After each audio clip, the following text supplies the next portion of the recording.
वर्षों बाद सिवान, पंडौल और भागलपुर के सूता मिल वर्करों की जगी आस। 1 से 2 माह के अंदर हो जाएगा बकाया राशि का भुगतान। नमस्कार, स्वागत है आप सभी का फ्रंटलाइन 24 में। मैं हूं आपके साथ साहिबा सिंह।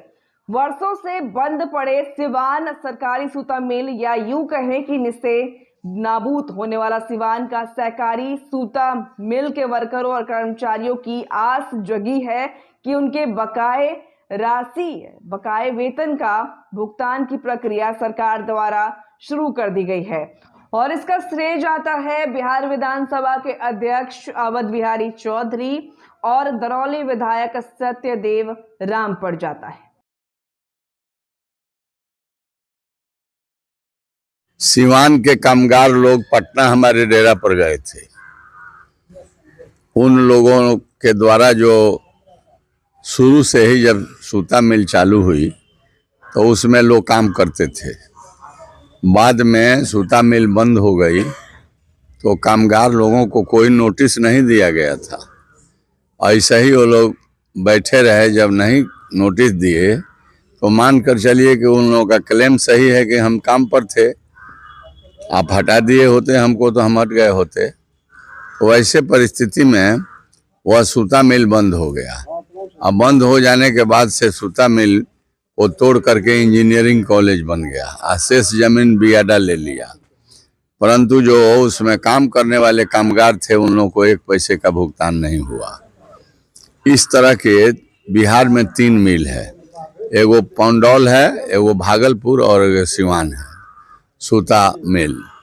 तो मैंने असेंबली में विधानसभा में जब स्पीकर नहीं थे तो क्वेश्चन किया था, और उस समय सरकार में हम लोग नहीं थे, बीजेपी और जदयू की सरकार थी तब। परंतु मैंने बहुत रेसिस्ट किया मुख्यमंत्री और उद्योग मंत्री के ऊपर, तो उन लोगों ने जवाब दिया। क्वेश्चन जो हमने किया तो सिवान से रिपोर्ट गया, पॉजिटिव गया कि वास्तव में इन लोगों के माने प्रोविडेंट फंड कटा हुआ है।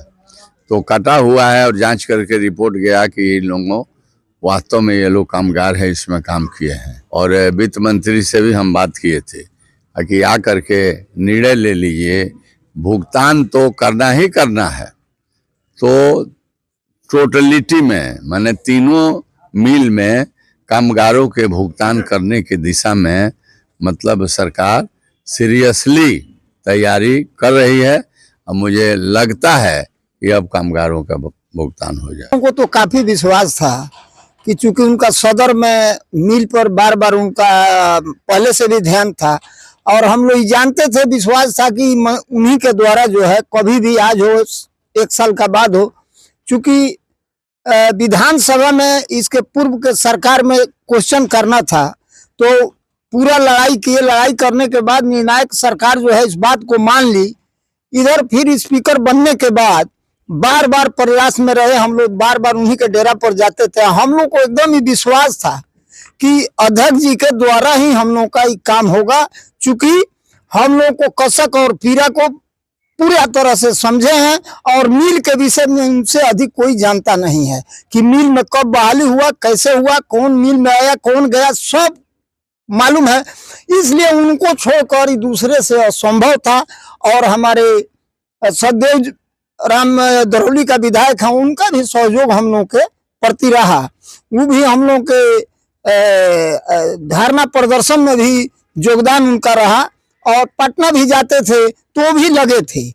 लेकिन वास्तव में सबको ले आकर मंत्री जी, हमारे अध्यक्ष जी एक जगह किए और एक निर्णायक जगह पर गया। हम लोग को खुशी उतना है कि अब हम क्या बताएं। हम लोग को असहाय थे। इसमें बहुत लोग ऐसे थे जिसको रोटी के बिना जो है अभाव था, और आज मंत्री जी के द्वारा उसके घर रोटी जा रहा है। ये तो भगवान मंत्री जी को जो है बराबर इसी पद पर रखें, और हम लोगों का कामना जो है उनके तरफ रहेगा। खबरों से अपडेट रहने के लिए आप देखते रहिए फ्रंटलाइन 24।